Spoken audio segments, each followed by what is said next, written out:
The Pledge of Allegiance, so if I could please all have you stand and assume the position. I pledge allegiance to the flag of the United States. Hello.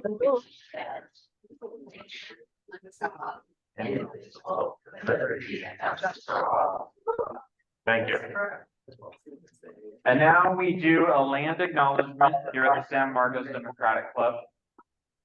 We stand upon a land that carries the footsteps of millennia of the Kumeyaay people. They are a people whose traditional lifeways intertwine with a worldview of earth and sky and a community of living beings. This land is part of a relationship that has nourished, healed, protected, and embraced the Kumeyaay people to the present day. It is part of a worldview founded in the harmony of the cycles of the sky and the balance of the forces of life. The Kumeyaay promote balance in life as they pursue goals of knowledge and understanding. They seek inspiration to open all minds and hearts. All right. Can I please have, next slide. So this is the agenda. Can I have is there a motion to approve the agenda? Suzanne? Oh, okay. Is there anyone who wants to make a motion? Alan moves. Is there a second? All right, we have George seconds. All right, is there any discussion? All in favor say aye. All opposed say nay. All right, the ayes have it. Agenda approved. All right, moving on. We have the minutes from the September 14th meeting. Is there a motion to approve the minutes? Kathy moves. Is there a second? Tiffany seconds. Any discussion? All right, all in favor say aye. All opposed say nay. All right, the ayes have it. Minutes approved. Okay, now we're going to hear from candidates, electeds, and committee members.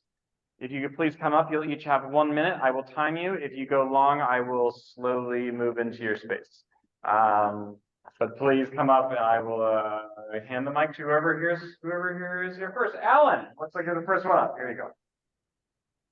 Good afternoon, San Marcos Democrats. 21 days to go. Are you ready? I guess we're going to get a lesson today about propositions, a couple of tricky ones there, so I'm looking forward to hearing this. So my campaign's going great. Thank you to all of you who've been out there canvassing, writing postcards, doing phone calls, and doing everything that it takes to win a race. We are working every day very hard. Tomorrow is the Harvest Festival over in North City. If you're around town, it'll be the first time the street fair is in North City. Come visit. I know the club's going to have a booth and I'm going to have a booth. So come visit us. Let's get the energy, keep going. We've got 21 days to win and we're going to win. Aaron Evans.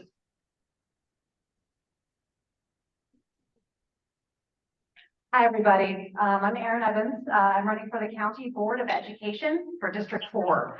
Already endorsed by this club. I really appreciate that. And hopefully you've been getting a couple of mailers from the beloved unions who are backing me, CTA and AFT. Awesome. So the campaign is going really well. I'm doing door knocking and, well, to be honest, doing a lot of door knocking for other candidates because solidarity. So doing the door knocking, and I am kind of, keeping my thumb on the pulse of what's happening with the county board. There are indeed pushes for county-wide charters coming up, which the universe is telling us a bad thing. So there are already county-wide charters going up in front of the county board. It's really important that we have someone like me who is experienced, can hit the ground running, and protect public education. So thank you so much for your support, and I'm going to go ahead and pass the mic. Thank you. All right, next we're here, Tiffany Boyd-Hodgson. Hi, good afternoon, everyone. It's nice to see you. I'm Dr. Tiffany Boyd-Hodgson. My pronouns are she, her, hers. I'm running for re-election to the Vallecito Water District Board of Directors. I have served 4 years done a lot of great things. Given the hand that I've been dealt, I am the sixth woman to serve on this board in over 60 years. And it's been a tough go. Having a tough go in my reelection bid as well. Developers had put out a few shills. I don't know if you got the mailer. It was so badly worded and had so many typos, but I noticed he did use my tagline. He talked about secure and sustainable future. Watch it online. That is my tagline. I'm running to promote a secure and sustainable future in water and workforce development. Those are things I think you can do. If you cannot vote for me, you can still donate to me, and I would really appreciate that, because I got to get one more mailer out and I'm out of money. I also want to make an announcement about Jeanette Rankin Fights Back, which is a theatrical production put on by Beth Rankin Urek, who is a cousin of Jeanette Rankin, who was the very first woman elected to Congress. She was a lifelong feminist and activist and ahead of her time. It is Saturday, August 26th. She was the first woman elected to Congress in 1916. And there's flyers in the back. And if you have questions, and then yesterday, we got to a doctor an appointment, and she said, okay, well, you need this other kind of healing. October 26th. Not like the albuterol, but you need something with, you know, with your stuff in it, so. You yourself? No, it's a virus. Yeah, it's a virus. So, Please. yeah, just have to stay away from the I know. Although they're in visiting Shelby this weekend. We did come. So. All right, Natasha, for city council. Yeah, better than I have been so far this week, so. Good afternoon, everyone. My name is Natasha Benjamin. We have a lot of guests, so this is really important to share with all the candidates. I'm running for San Marcos City Council District 4, so if you're in District 4, please vote for me.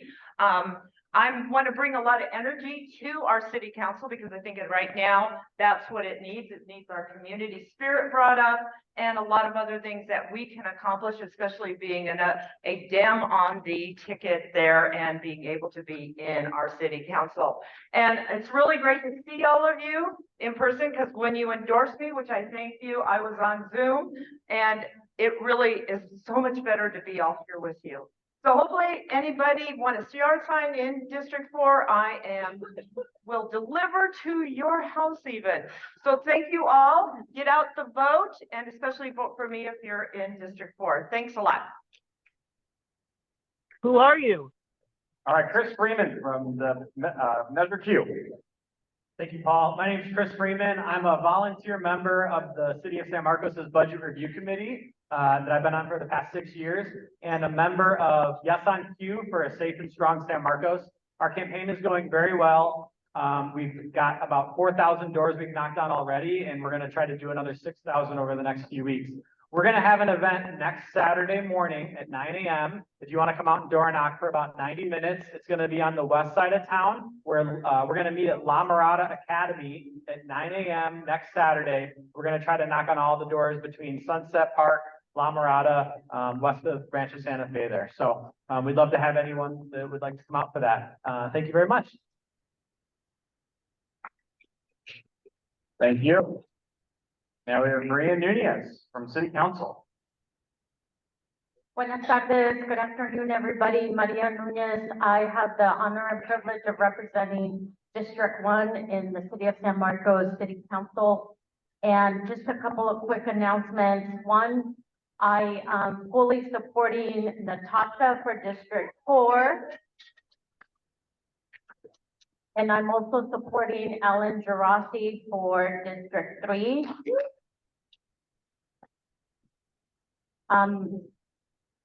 Similarly to what Dr. Tiffany said, we have a lot of work to do and we need democratic representation on our boards and in our city council. So I look forward to having Natasha and Alan on our city council.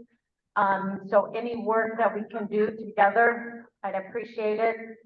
I'm also supporting Measure Q, so I'm working very closely with the campaign with Chris and the other leadership. So spending a lot of my time canvassing for Measure Q.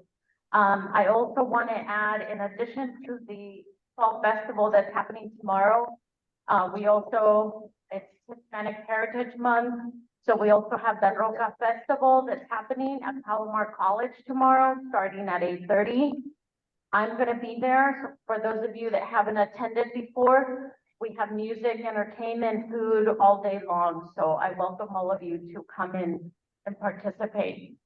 I'll be here for any questions about the city. We do have 2 city council meetings really that are left. We have our city council meeting in October. The 4th week at Tuesday at 6 p.m. We'll have 1 meeting in November and 1 in December. Thank you. Thank you. Finally, how do you feel? Community Action Group. Hello, San Marcos Democrats. I'd like to remind you all that the Harvest Fest is tomorrow, and our group, the Community Action Group, is sponsoring a booth, and it's number 408. Now, the map is at the membership table. It's really tough to explain it from here. I can say turn right here and zigzag here, but it's easier if you saw the map. It's pretty visual. Because this new location is no longer on Via Veracruz, it's at North City. So please come and find our booth tomorrow and look for Harris Wall. And be sure before you leave, take a picture and hashtag San Marcos Democrats and then post to social media. Okay, thank you all. Thank you. All right, can you go to the next slide? So, yeah, so what you were just talking about, what Kathy was just talking about is tomorrow, October 13th in North City, the flyers on the back table with a little map for how to get to our booth. Oh, North City is where, you know where the big cranes are at the bottom of the hill here? Yeah, North City, it's right across the street from the university. Where the 2 big orange cranes are, the giant, the 12-story building they're putting up. So they're gonna do the Harvest Festival all down there. So you can park in the parking structure. There's 2 parking structures, and then you can also park in the parking structure on the campus, and there are shuttle carts that will take you down the hill if you want to use that instead. All right, October 26th at 10 a.m. Is our day of action. Actually, Michael, do you want to talk about this?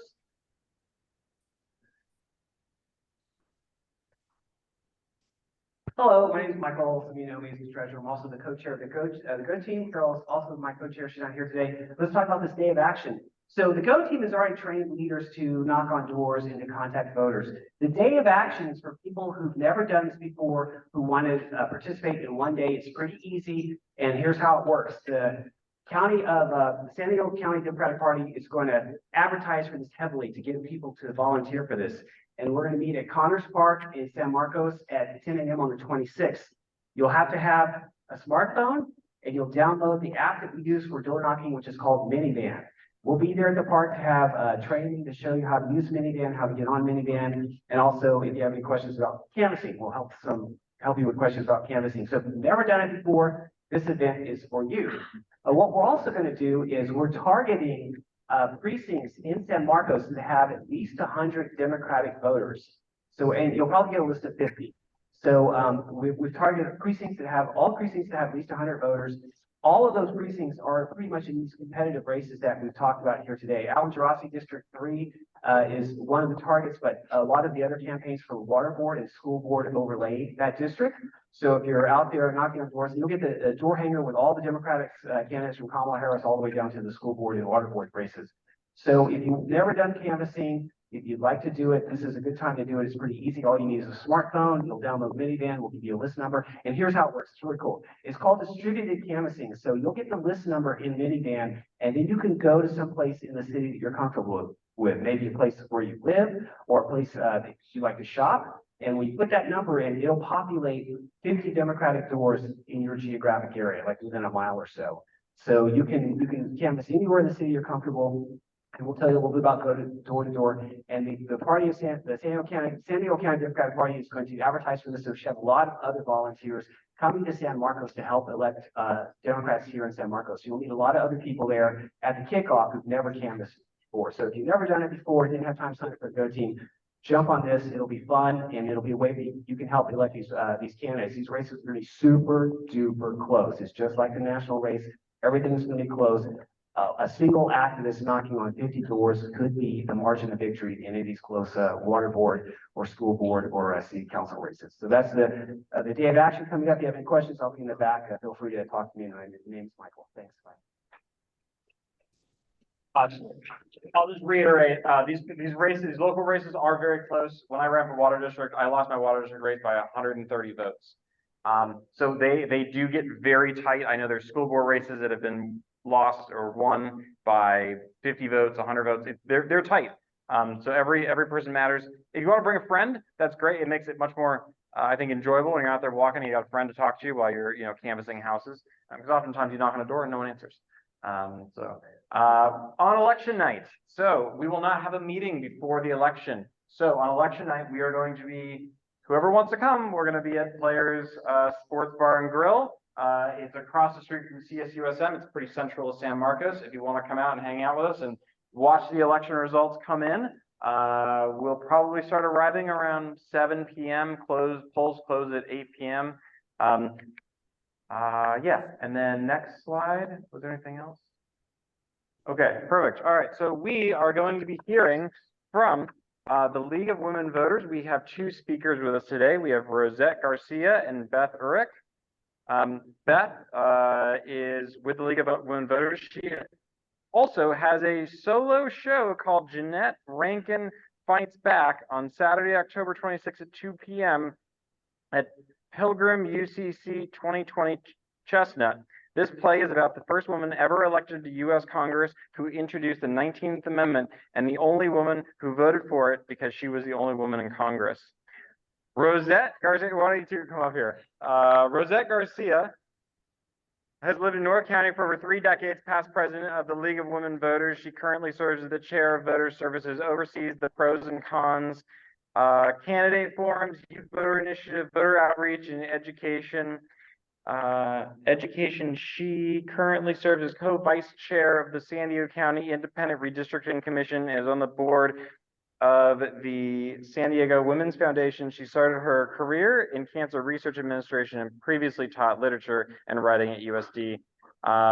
Thank you two for coming out and presenting all of the ballot propositions that are on the ballot. Thank you, Paul, and thank you for having us here today. We are going to cover the 10 state propositions that you're going to see on your ballot. It was referred to as a lecture. We'll try not to make it be too lecturish, although we will be doing all the talking to you. But so again, thank you for having us here today. We're here as representatives of the educational arm of the League of Women Voters of North County, San Diego. And because we have these 10 state propositions that we're going to cover, we're going to go through them and then we'll take all your questions if there's time at the end. But we'll stick around and answer questions if we run out of time. Next slide. So just very brief words about the League. The mission of the League is to encourage informed and active participation in government and to increase understanding of major public policy issues. So as Paul described, some of the things we do that I'm currently chairing is candidate forums. We just did one last night with Mike Levin and Matt Gunderson. We register voters. We provide informational talks, just like the one that we're doing today. We are proudly nonpartisan, which means we neither support nor oppose candidates or political parties at any level of government. But we do work on issues of concern to our members and to the public. And that's our advocacy arm. It's a completely separate arm from the educational arm, which is what we represent. So in our presentation today, we will remain neutral. We will present, we will tell you about the proposition, and we will tell you what the arguments for and the arguments against are. And hopefully that will give you some information or enough information for you to reach your own decision about how you'd like to vote on the proposition. Next slide. So we have to start with a disclaimer because when we are telling you about the supporters and opponents and what they say, they are coming from the Secretary of State's official voter information guide, which you probably received in the mail already. So we cannot vouch, we do not vouch for the accuracy of those statements, and they certainly do not reflect our own viewpoint. They reflect the supporters and opponents' opinions. And I want to stress the word opinions, and may not actually be accurate or based in fact. Okay.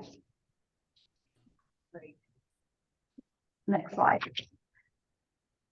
So briefly, how do state propositions get on the ballot? I will confess to you that I wasn't exactly sure about it until I learned about it in this research process, putting this presentation together for you all. There are two ways in California that propositions get on the ballot. The first way is through the state legislature. They can place constitutional amendments, bond measures, and changes in statutes, changes in the law on ballots as propositions. But California voters, we're one of only 26 states that allows citizens to put propositions on the ballot. And those propositions can amend the Constitution or a statute without the support of the legislature or the governor. It requires collecting signatures to get a citizens initiative placed on the ballot as a proposition. And there's some rules about how many signatures need to be gathered for that. So it's important to realize that much of our governance is done through propositions.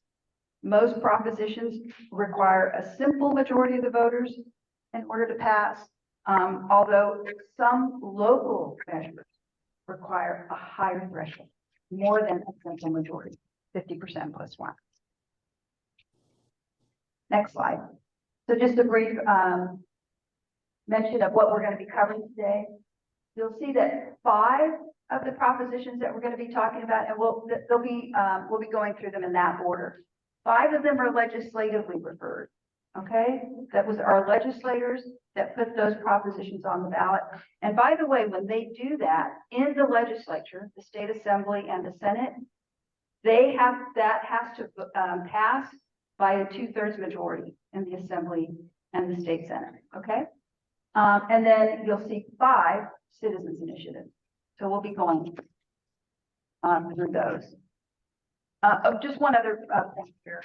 You'll see that the legislatively referred propositions are numbered with single digits, and the citizens are double digits.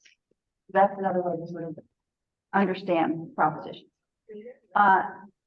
Next slide, and I'm going to turn it over to my colleague, Beth. Proposition 2. Kindergarten through grade 12 schools and local community college public education facilities bond act.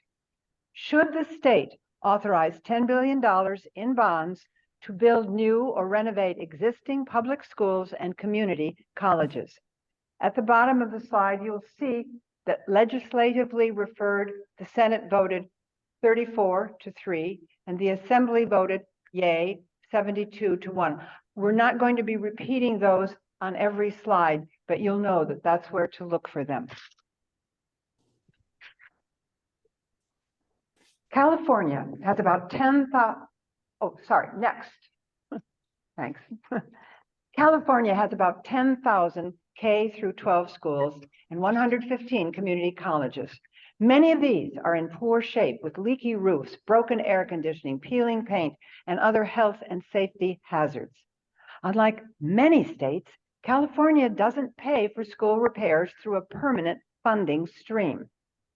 Over the past 20 years, the bulk of state funding for schools and community college facilities has come from voter-approved bonds, both state and local.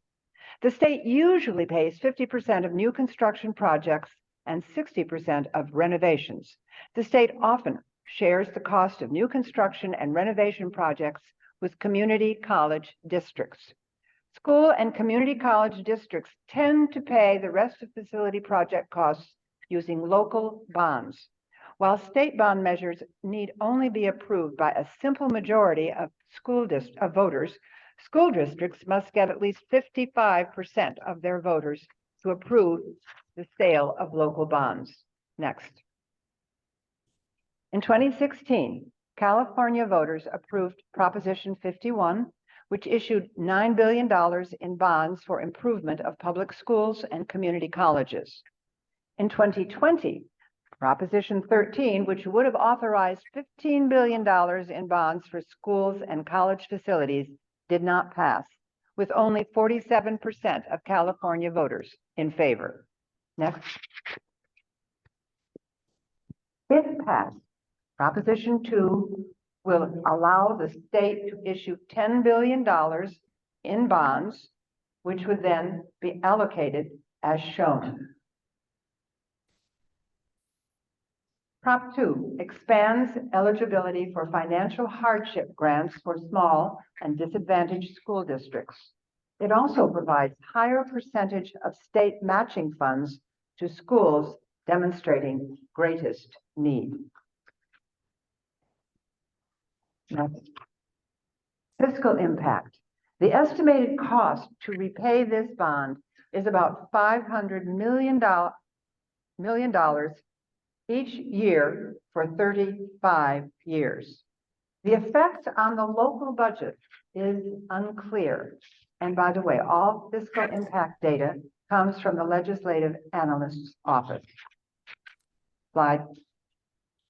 Supporters say Prop 2 will provide funding for outdated facilities needing repairs and upgrades to meet basic health standards. Prop 2 provides strict taxpayer accountability protections. Prop 2 protects local control. Funding can only be used for projects approved by local school and community college districts with local community input. Slide. Opponents say school districts will have to issue matching local bonds, which are paid for by raising property taxes. Prop 2 is unnecessary because school enrollment is declining. The state should include school repairs in its regular budget. Next, campaign contributions as of September 26, 2024. Just like political campaigns for politicians, money is raised by opponents or supporters of a proposition for advertising, etc. We'll be showing the top donors for each proposition as of the date shown on the slide. Next. Yes on Prop 2 supports issuing $10 billion in bonds to fund construction and renovation of education facilities. No on Prop 2 opposes issuing $10 billion in bonds. Proposition 3. Thank you, Beth. Okay, on to Prop 3, the constitutional right to marriage. And the question being asked is, should the state repeal the constitutional provision that limits marriage to a man and a woman? And again, you can see the votes in the Senate and the Assembly. Unanimously. Next slide. So a little background on Prop 3. As you see on the slide, it says in 2008, California voters approved Prop 8, which defined marriage as between one man and one woman, and put that in our state constitution. But in 2015, the Supreme Court ruled on a case that effectively invalidated Prop 8. So our Constitution still has that language, even though that is actually not the law. Next slide. So if passed, Prop 3 would amend the state constitution, and the text stating that only marriage between a man and a woman is valid or recognized in California would be removed. Instead, text stating that the right to marry is a fundamental right would be added. So Prop 3 would update the California Constitution to align with what the federal court said about who can marry. Next slide. And you'll notice all of our slides sort of go in the same format. We'll tell you about the fiscal impact. No change really is expected in terms of what it's going to cost the state, because we're already allowing any, same-sex marriage essentially. And so there would be no change in revenues or costs to the state for local government. Next slide. So here are the list of supporters. You'll see them in the bar on the left. And what they say, they support a yes vote on Prop 3. They say that state law banning same-sex marriage is unconstitutional. And that even though marriage equality is currently the law in the United States, this could change because courts can change. And they also say that the state needs to ensure that the right to marriage is enshrined in the state constitution. Next slide. So here you'll see the list of opponents on the left. And what they say, opponents say that current laws already protect the right to marry. So we don't really need Prop 3, what they say. They say that the amendment language is unclear and that it removes important protections for marriage while pretending to expand rights. And finally, they say Prop 3 removes protections against, and we put this in quotation marks, child marriages, incest, and polygamy.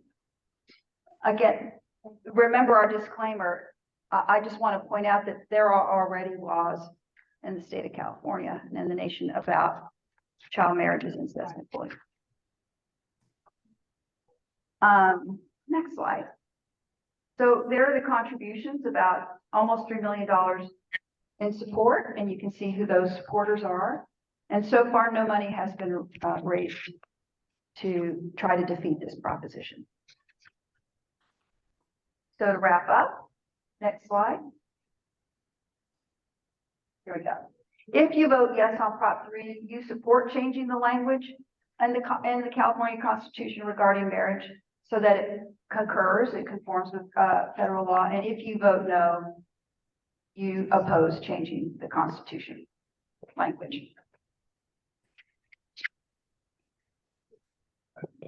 Proposition 4, safe drinking water, wildfire prevention, drought preparedness, and Clean Air Bond Act.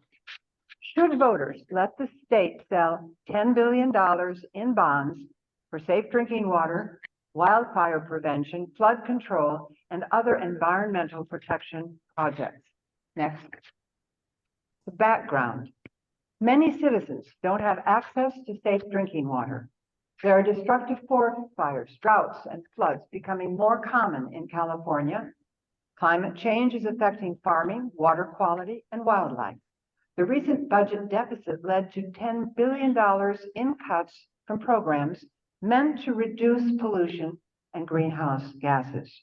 Thus, the legislature decided to create this bond issue to help address some of these issues. If passed, Prop 4 will allow the state to issue $10 billion in bonds to fund programs to reduce fire risk and restore fire-damaged areas, restore and protect wetlands, fish, and wildlife populations, improve water infrastructure, offset some recent budget cuts. Slide. This slide shows how the money will be allocated. Now, the language of the proposition requires that at least 40% of the money goes to projects that aid vulnerable populations or disadvantaged communities, where the median household income is less than 80% of the area average or less than 80% of the statewide median. Slide. Fiscal impact.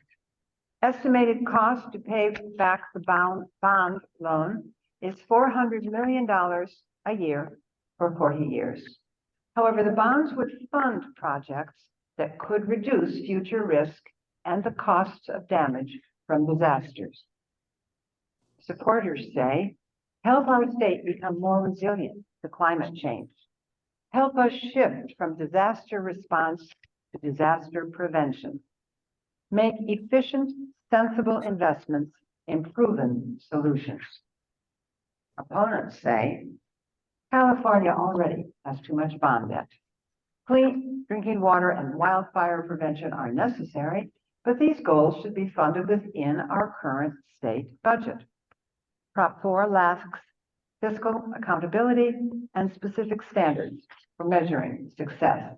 Campaign contributions, you can see more than $3.5 million. Yes. And, oh, slide, sorry. And no on Prop 4, no money so far. Slide. Yes on Prop 4. Supports issuing $10 billion.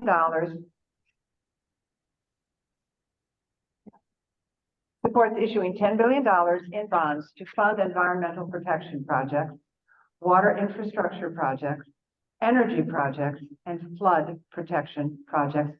No on Prop 4. Opposes issuing $10 billion in bonds for water and environmental projects.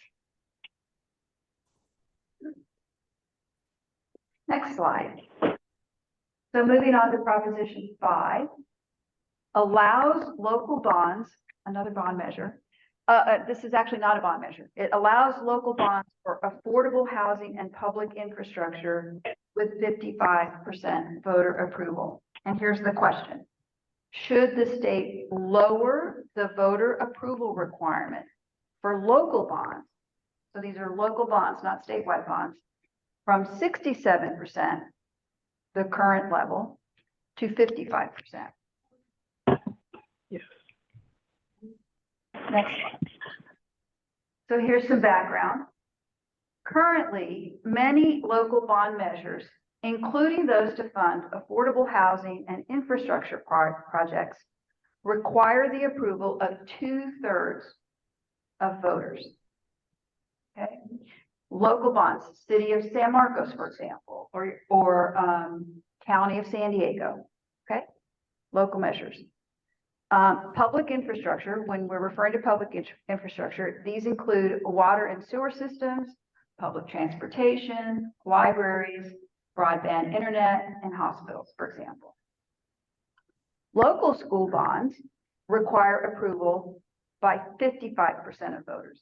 So a little confusing, right? It's only a simple majority for a statewide bond. It's 55% for a local school bond, and currently 2/3% majority for a local bond issue. Next slide.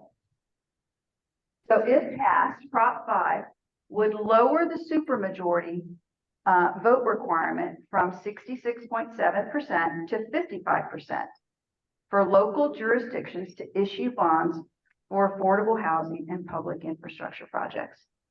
It would allow local governments to assess property taxes above 1% to repay those bonds. And it would apply to any qualifying local bond measure on this ballot right now. Okay, so if you're voting on a local bond measure, I'm not sure that San Marcos is, if it passed with the 55% majority, it would pass. Okay, does that make sense? No, these are bond measures. A bonds is when a jurisdiction is selling bonds to investors, basically debt. Investors. Okay. Next slide. So the fiscal impact is that the Legislative Analyst's Office says that more local bond issues could pass because the threshold would be lower, right? And as a result, more affordable housing and public infrastructure could be constructed. And property taxes could increase because that's how local jurisdictions pay back those bonds. Next slide. So there's your list of supporters. And here's what supporters say. They say Prop 5 gives local voters more control over funding for affordable housing and vital infrastructure projects. Supporters say that Prop 5 supports affordable housing for low and middle income Californians, and that allowing just 1/3 of voters to overrule the wishes of 2/3 of voters is simply undemocratic. Next slide. There is a list of opponents on the left. And here's what opponents say. They say that Prop 5 will increase property taxes in order to pay back those bonds. And they're opposed to that. They say that it would shift what should be the state's burden to local taxpayers. And they say that Prop 5 would undo the taxpayer protections that California voters embedded into the state constitution with Prop 13 back in the 70s. So here's a look at the contributions on the next slide. These are bigger numbers than we've seen on our previous propositions, almost a little over $30 million to oppose, and you can see who those donors are to that campaign, no on Prop 5, and how much has been raised in support of it, and who those donors are. Okay. Next slide. So a yes on Prop 5 supports lowering the vote threshold from 66.67%, a 2/3 majority, to a 55% majority for local bond measures to fund housing projects and infrastructure. You would vote no if you don't want to lower that threshold. Okay. Slide. Proposition 6, remove involuntary servitude as a punishment for a crime. Does the state repeal language prohibiting involuntary servitude except to punish crime and replace it with language prohibiting involuntary servitude? Slide. You kidding me? Jesus. Background. The California Constitution bans involuntary servitude except as a punishment for crime. The Constitution does not define involuntary servitude, however. Involuntary servitude commonly refers to forcing people to work against their will. People in prison and jail can be required to work or do other activities such as taking classes. Of about 90,000 inmates, the state's prison system employs nearly 40,000 who complete a variety of tasks such as construction, yard work, cooking, cleaning, and firefighting. Most of them earn less than 74 cents an hour, although inmate firefighters can earn more. People who refuse to work or do other activities can face consequences, such as losing the ability to make regular phone calls. Workers can also earn time credits that reduce the amount of time they serve in prison or jail. Slide. If passed, Prop 6 will change the state constitution to ban involuntary servitude as a punishment for crime, ban state prisons from disciplining people who refuse to work, still allow prisons to give people reduced time credits for working. Slide. The fiscal effect of Proposition 6 on state and local criminal justice costs are uncertain. Prisons and jails might have to increase pay, and thus costs could increase. But by giving more time credits instead, costs could decrease because people in prison would serve less time. Slide. Supporters say involuntary servitude is an extension of slavery. Prop 6 prioritizes rehabilitation for incarcerated people. Incarcerated people should be able to choose jobs and shifts. Slide. No official argument was submitted, but Howard Jarvis Taxpayer Association has since come out against it. Slide. Campaign contributions, yes, almost $1 million, $0 or no. Yes on Proposition 6, supports repealing language prohibiting involuntary servitude except to punish crime and replace it with language prohibiting involuntary servitude. Slide. So, no, thank you. No on Prop 6, opposes repealing this language. Proposition 32. Okay, we've made it through all of the legislatively referred propositions, and now we're moving on to the citizens initiatives. And the first one, Prop 32, is the California $18 minimum wage initiative. And the question is, should the minimum wage for all workers be increased to $18 per hour by 2026? So a little bit of background, next slide. Here we go. In March of 2016, the legislature passed a law which required an annual increase in the minimum wage until the amount reached $15 an hour on January 1st, 2023. So a little over a year ago.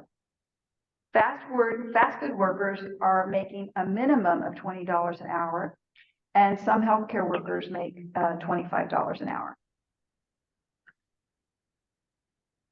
Many cities already have higher minimum wages. I'm sorry, I need to tell you a little bit more.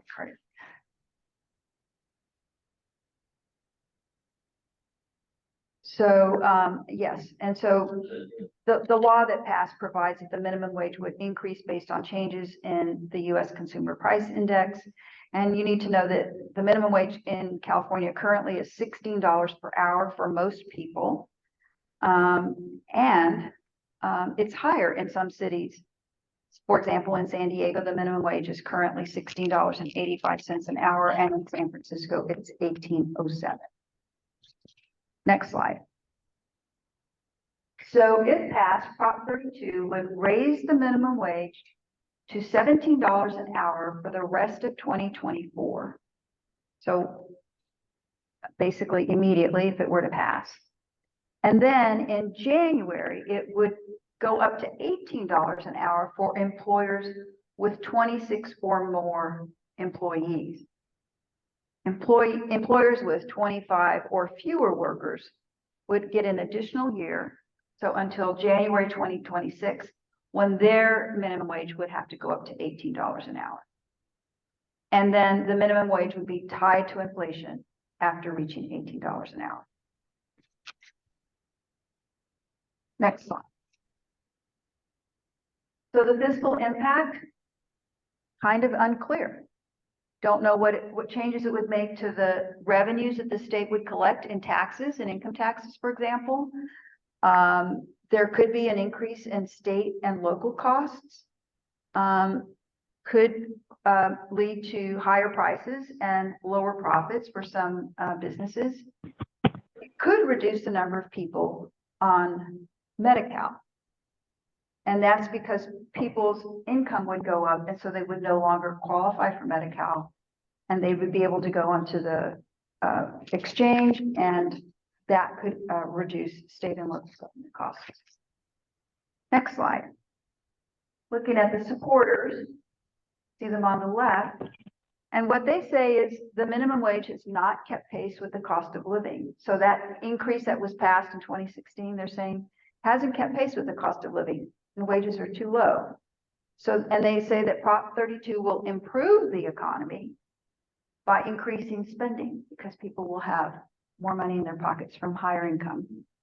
And they say that increasing the wages of many current Medi-Cal recipients will make them eligible for California's health benefit exchange, saving the state millions of dollars a year in Medi-Cal costs. Next slide. Opponents, you can see the list of opponents there. And what they say is that employers already face increased costs from inflation and supply shortages. They say that raising the minimum wage increases the state's expenses by raising government labor costs, because the government, their employees would also be subject to this higher minimum wage. And they say that Prop 32 will cost jobs with the greatest impact on people trying to get a career started with those entry-level positions. What about fucking taxing the rich? That's the solution to all of this That person on Zoom. shit. Moving on to the next slide. Let's give them a chance to mute.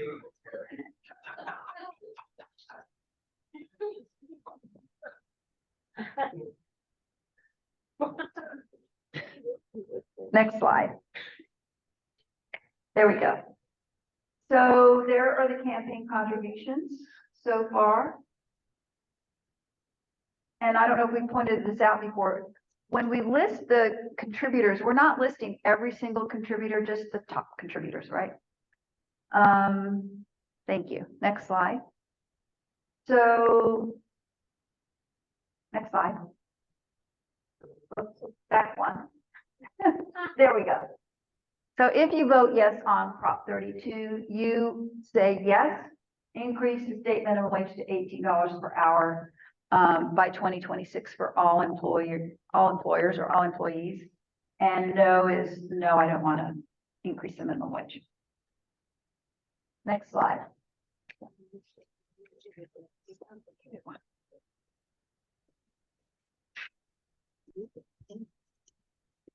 Proposition 33, allow local governments to impose rent control. Should voters repeal the Costa-Hawkins Rental Housing Act of 1995 and allow local governments to impose rent control? The background, a state law, the Costa-Hawkins Rental Housing Act of 1995 prohibits municipalities from imposing rental tax on single-family homes, condos, and new construction as of the bill's signing in 1995. And landlords are free to set their own rental rates when any new tenants move in. But California renters typically pay more for housing than in other states. We have to put this. Governor Newsom signed a bill in 2019 limiting annual rent increases to 5% plus inflation, and this law is in effect until 2030. Some cities in California also have rent control laws that limit how much landlords can increase rent each year, but current state law generally prevents cities and counties from limiting the initial rental rate that landlords may charge to tenants in all types of housing, except in apartments built before 1995. Next slide. How did Prop 33 get on the ballot? Opponents led by the AIDS Health Foundation, and that is a nonprofit that provides medicine and health care to individuals living with or affected by HIV and AIDS. It has hundreds of clinics in many states, including California. The foundation also has become a major advocate of rent control initiatives. Slide. If passed, Prop 33 will repeal the Costa-Hawkins Act so cities can control rents on any type of housing and prohibit the state from limiting the abilities of cities and counties to limit or expand rent control. Slide. Expanded rent control could provide more affordable housing. The value of rental housing could decline because potential landlords would not want to pay as much for these properties. This could reduce the amount of property taxes paid by landlords, and the construction of new housing may also be effective. Slide. Supporters say rent in California is too high. In many places, people starting careers are spending half of their salaries for rent. Prop 33 will allow local governments to tailor policy that works for their residents.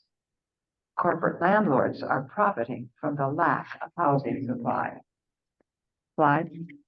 Opponents say strict rent control policies will make the housing shortage even worse by reducing the construction of new housing. California already has laws limiting rent hikes. California voters have shot down this proposal twice already. Slide. Campaign contributions. Yes, almost $34 million. No, $78 million as of September 26th. A lot of money's been spent. Yes on Prop 33, support the slide. Slide. Thank you. Yes on Prop 33 supports allowing cities and counties to limit rents on any type of housing. No on Prop 33 opposes changing present rent control laws. Okay, Proposition 34 restricts spending of prescription drug revenues by certain healthcare providers. And the question is, should the Medi-Cal RX program become permanent? And should certain program providers be required to spend 98% of their revenues on patient care? Because this is a little bit complicated, so bear with me as I try to walk you through it. Next slide. So a little bit of background. The federal government gives healthcare providers who serve low-income patients a way of earning revenue by giving them a discount on drugs. So the federal government sells these drugs to these healthcare providers at a discount. Then the providers can charge insurers, including Medicare, at retail prices. And the profits can be used theoretically to expand healthcare services, especially to vulnerable populations, right? These low-income patients. But there are presently no restrictions on how providers use these revenues, these profits that they get. Okay. Next slide. I think we need to go back one.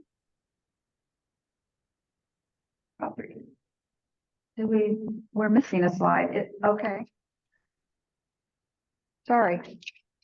So here's the fiscal impact. Prop 34 would have limited effects. Looks like we're missing a slide that. Since few healthcare providers would meet the conditions, there would likely be increased state costs in the millions to enforce the law. Affected providers would pay the cost. And it could increase spending on direct patient care, saving money for the state.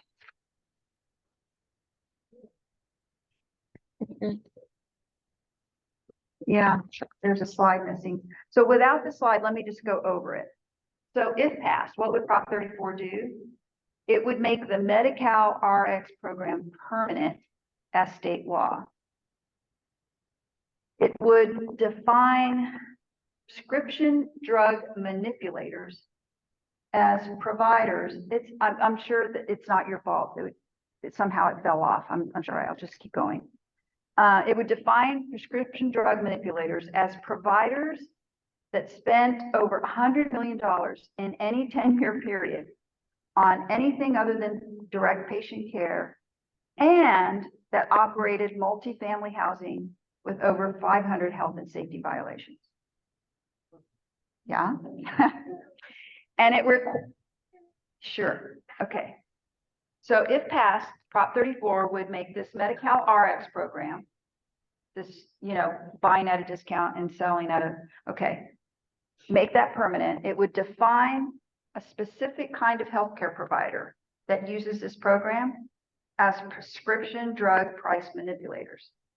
And those are healthcare organizations that spent over $100 million in any 10-year period on anything other than direct patient care and operated multifamily housing with over 500 health and safety violations.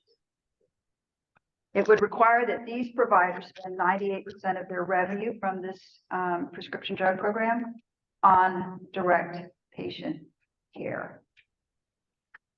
Okay. So the fiscal impact. I think we should go back one slide, or two slides actually. There. So fiscal impacts, limited effects because there are few and perhaps only one healthcare provider who would meet the conditions that I just described. It could be increased state costs in the millions to enforce that law, although the providers or the provider would have to pay for those costs. And it could increase spending on direct patient care, saving money for the state. Next slide. So, there's your supporters, and they say that Prop 34 will permanently authorize the Medi-Cal RX program, and that it would force the worst abusers of the drug discount program back to the program's original mission of providing healthcare to low-income patients, and that it would save the taxpayers millions of dollars a year. The opponents, and you can see who those opponents are. And I think we saw one of them and mentioned it. So, okay, Prop 34 has, they say that Prop 34 has only one purpose: to prevent the AIDS Healthcare Foundation from promoting rent control. They say it's a grave danger to democracy because, if approved, no organization in the future will be safe from similar retribution by money opponents. Okay. So here are the contributions. $30 million to pass Prop 34, and you can see who the biggest contributor there is, and a no on top of it. So if you vote yes, you support making the Medi-Cal RX program permanent and requiring specific healthcare providers to spend 98% of revenues from the program on direct patient care. No, you oppose those changes. Slide. Proposition 35 provides permanent funding for Medi-Cal services. Should California make permanent an existing tax on managed healthcare plans to provide ongoing funding for Medi-Cal? This is another complicated one. Slide. The background. California currently taxes managed care organizations, MCOs, such as Anthem Blue Cross. Much of the revenue is used to fund Medi-Cal, which provides health coverage to low-income residents and disabled persons. Tax isn't permanent. The legislature approves it for a few years at a time, and it's set to expire in 2026. The federal government must also approve the tax. Based on recent legislative action, the state is expected to receive more revenue from the tax, increasing the net revenue to about $7 billion a year. Lawmakers plan to use this net revenue to offset existing Medi-Cal services, with a smaller amount going to increased Medi-Cal provider rates. But healthcare workers and clinics say boosting rates was crucial to prevent Medi-Cal patients from facing shortages of providers, and want to ensure that the revenue is not used to replace existing general fund monies for Medi-Cal. If passed, Prop 35 will make the MCO tax permanent. It will require the state to spend the tax revenue only on specified Medi-Cal services, prohibits the use of these revenues to replace existing Medi-Cal funding. The fiscal impact would be between $2 billion and $5 billion annually, and the short-term costs between roughly $1 billion to $2 billion annually to implement funding increases. Would give lawmakers less flexibility in how to balance the budget. Supporters of Prop 35 say it will protect and expand access to health care for millions of Californians, provide dedicated funding for Medi-Cal without raising taxes on individuals, and include strong accountability measures to ensure funds are spent as intended. Slide. No official argument was submitted, but some groups have since come out against it. Next, campaign contributions as of September 26th. Yes, $48+ million, no money, or no. A yes on Prop 35 supports making the tax on MCOs permanent and dedicating the revenue to specific Medi-Cal expenditures. And no on Prop 35, opposes making the tax on MCOs permanent and dedicating the revenue to specific Medi-Cal expenditures. Okay, I think we're at the end. This might be the last one. Proposition 36 allows felony charges and increased sentences for certain drug and theft crimes. And the question is, should penalties for some crimes that were reduced from felonies to misdemeanors by Prop 47 be increased to felonies? It's a bit controversial. So next slide, yes. Prop 36, background. That Prop 47, which I just mentioned, it was passed in 2014 by voters, which reduced property thefts of $950 or less from felonies to misdemeanors. It also reduced some drug possession crimes to misdemeanors. And since then, there's been a small increase in the amount of organized theft. The state prison population was reduced by 9% the year following the proposition's passage. And Prop 47 also created the Safe Neighborhood and School Fund, which funneled savings from lower incarceration rates to mental health and drug treatment programs to keep kids in schools and for victim services.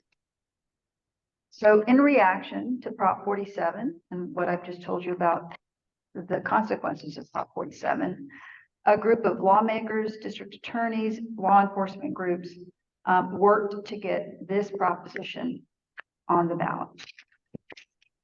Next slide. So if passed, Prop 36 will increase punishments for theft and drug crimes for people who have 2 or more past convictions. It would add fentanyl to California's list of hard drugs, thereby increasing the penalties for its sale or use. And it would also create a new class of crime called treatment mandated felony, where an offender previously convicted of 2 drug offenses receives mental health and substance abuse treatment. And upon successful completion of that program, the charges would be dropped and the crime expunged from the offender's record.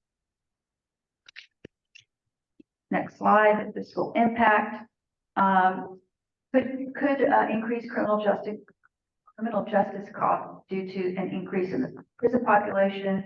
It could increase local criminal justice costs due to county jail, community supervision, and court mandated mental health and drug treatment overload. Next slide. Here are the list of supporters, and what they say is that Prop 36 will reduce crime and substance abuse by mandating treatment for felony drug offenders.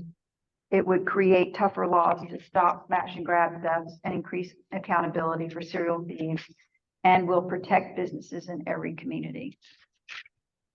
Next slide. Opponents say, you'll see the list there, and they say the law already requires felonies for smash and grab robberies, drug trafficking, and repeat theft.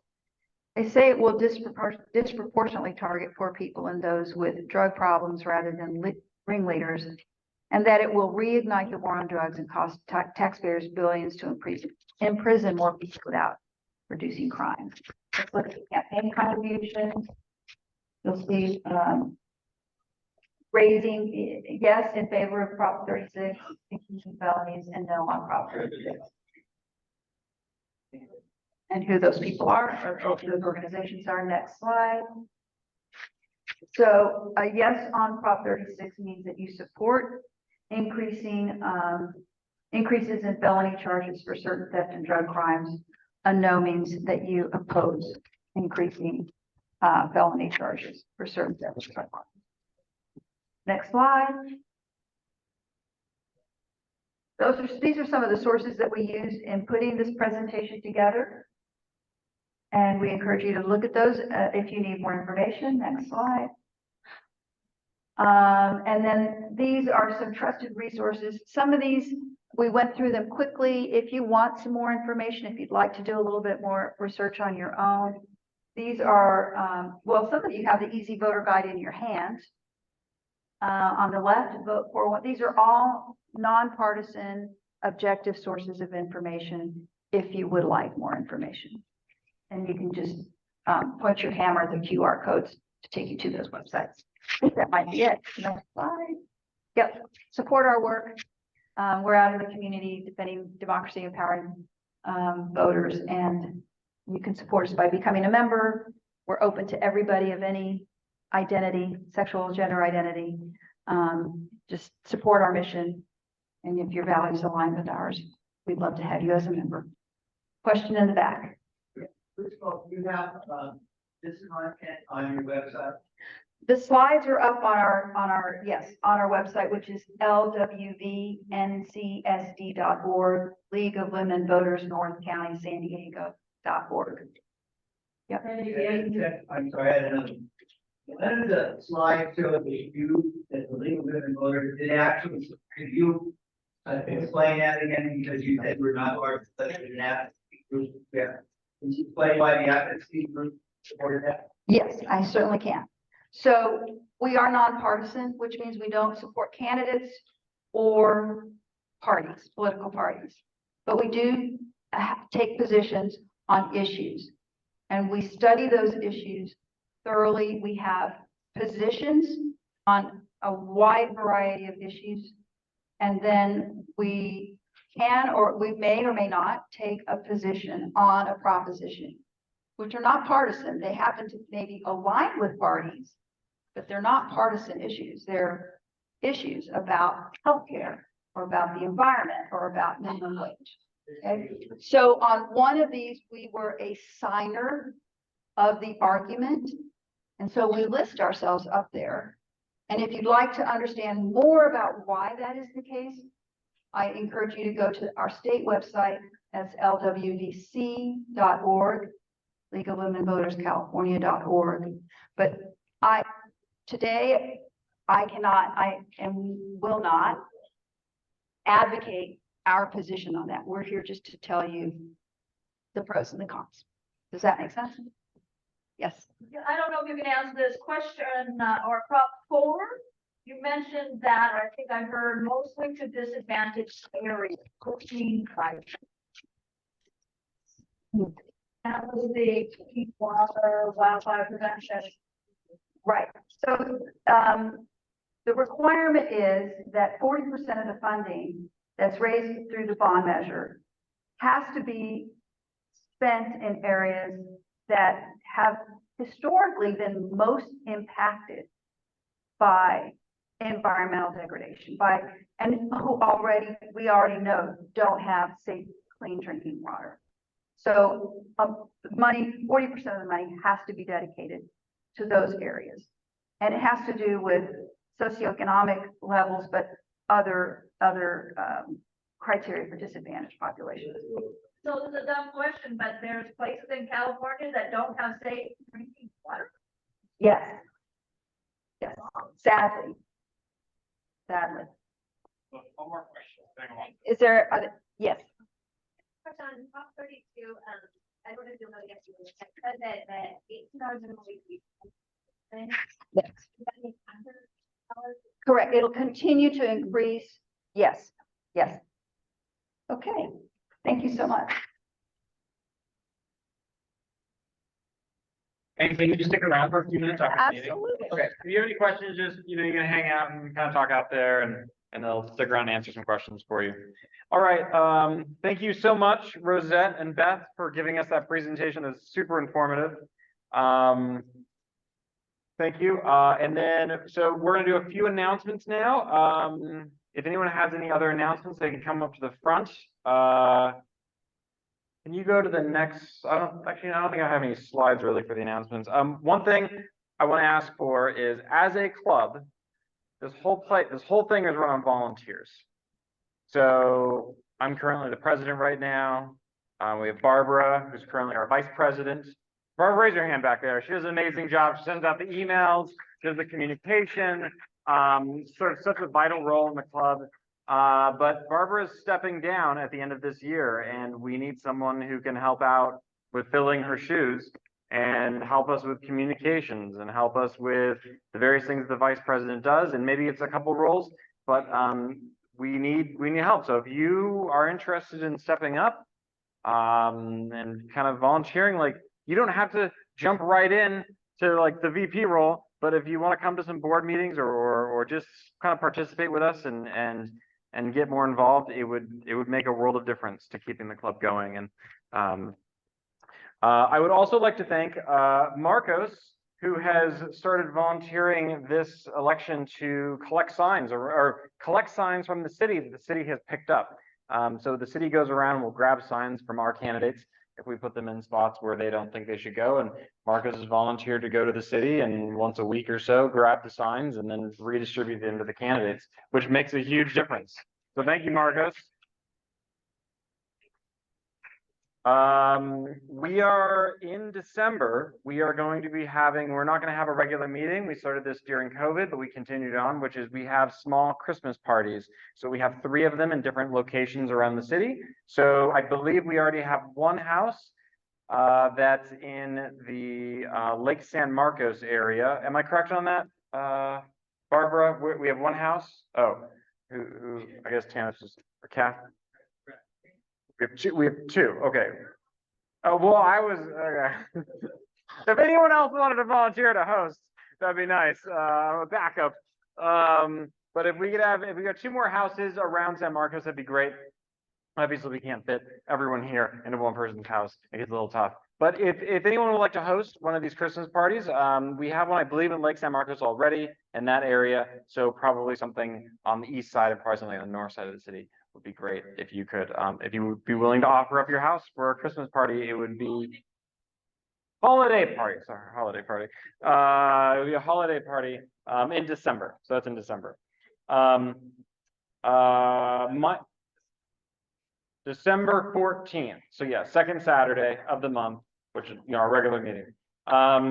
Michael Allen is, oh, there you are. Okay. So we started forming a PAC. I'm gonna have Michael give an update real quick on the formation of that PAC and where it stands right now. We have a political action committee that does political stuff, but now we're forming a financial entity. Michael. Okay, so one of the things that this club really needs to do more effectively going forward is channeling our financial donations to our candidates. It's very hard to do that in a lot of local races here because local races are very strict on how people can donate to candidates. If you want to donate to Alan Gerasi for mayor, you can only give $250 and you're done. And that's it. And the big interest that spend a lot of money in our elections, the real estate lobbies, they do this in PACs. So what we're doing is we're creating our own PAC that will allow us to raise money and promote our candidates and donate to them more effectively. So we finally crossed the first big milestone in getting the PAC is we got the bank account open.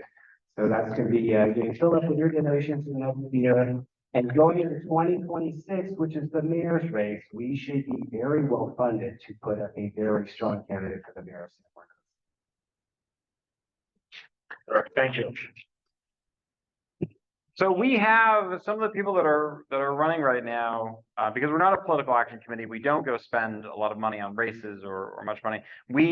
Some of the people who are running can sit in in the boards of the club, but now as those members run for races, if we're a political action committee, they can't quite be involved in the same way. So that's where we need volunteers to step up and do some more of the actual, legwork of organizing sign distribution events and just organizing walk events. And because some of the candidates can't be exactly involved in those if we're a political action committee. We're still trying to figure out the rules. I don't know the exact rules. This is why we hired a professional treasurer to make sure that we're doing everything by the book. And as we go into the 2026 election cycle, we'll make sure that we understand all the rules for how collaboration works. But right now we're trying to get all this set up so that going into 2026, we're in a good spot for that.